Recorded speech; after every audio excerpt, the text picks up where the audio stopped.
નમસ્કાર, આપ જોઈ રહ્યા છો નેશન પ્લસ ન્યૂઝ. હું છું આપની સાથે હિતલ ભગત. વડોદરા શહેર જિલ્લાના બંધ મકાનોને ટાર્ગેટ કર્યા બાદ તિજોરીમાંથી સોના ચાંદીના અને રોકડ રકમ સહિત લાખોની માલમત્તાની ચોરી કરનાર રીઢા ચોરને ક્રાઇમ બ્રાન્ચ અને કરજણ પોલીસે સંયુક્ત રીતે ઓપરેશન હાથ ધરીને ભીમપુરા કેનાલ પાસેથી ઝડપી પાડ્યા હતા. કરજણ તાલુકાના સાંસરોદ ગામમાં તાજેતરમાં બંધ મકાનમાંથી 8.40 લાખની માલમત્તાની ચોરી થઈ હતી, જેની ફરિયાદ કરજણ પોલીસ સ્ટેશનમાં નોંધાઈ હતી. ઉપરાંત જિલ્લામાં અન્ય પણ ચોરીના બનાવો બનેલા હોય તસ્કરોને ઝડપી પાડવા માટે જિલ્લા એલસીબી તથા કરજણ પોલીસની ટીમ અલગ અલગ ટીમો બનાવીને સંયુક્ત રીતે ચોરની શોધખોળ હાથ ધરી રહી હતી.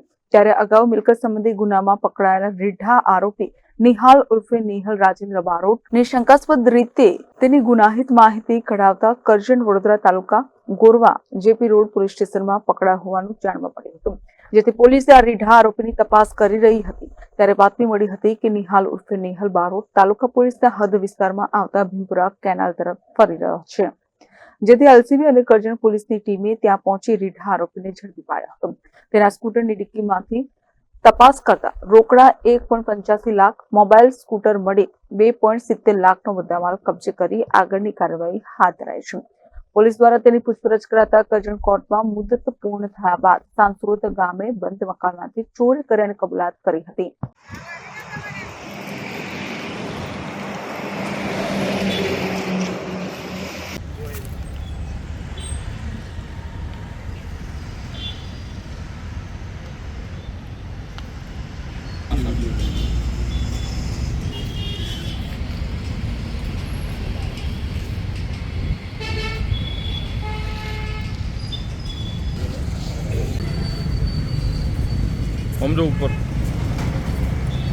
Bureau report nation plus news Vadodara. સમાચારોના સતત અપડેટ મેળવવા માટે અમારી નેશન પ્લસ ન્યૂઝની યુટ્યુબ ચેનલને સબસ્ક્રાઇબ કરો, બેલ આઇકન દબાવો અને જોડાયેલા રહો ફેસબુક, ઇન્સ્ટાગ્રામ અને ટ્વિટર પર.